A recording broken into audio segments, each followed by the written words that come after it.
கொளுத்த கொளுத்த வெயிலும் போய்கிட்டு இருக்கு ஐபிஎல். பொன்னியின் செல்வன் 2 கேகேஆருக்கு காவு. லிரிக் ரைட்டர் வாலி டெம்போ வந்துச்சு 60 லட்சம் ரூபாய் காலி.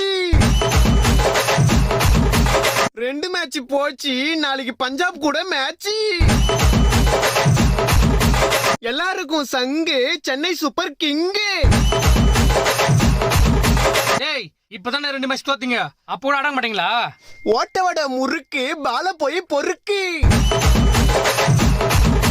ஓரமா போய் நில்லு, எங்க பார்த்தாலும் எல்லோ.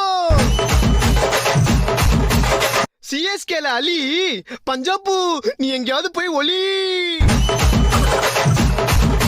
தம்பி யாரது? இவ்வளவு ஆட்டம் போடுறியே, நாளைக்கு சிஎஸ்கே தோத்துச்சுன்னா என்ன பண்ணுவ? அடிங்க வாய கழுவே. அப்படிலாம் நடக்காது. இல்ல தோத்தா என்ன பண்ணுவேன்னு கேக்குறேன்.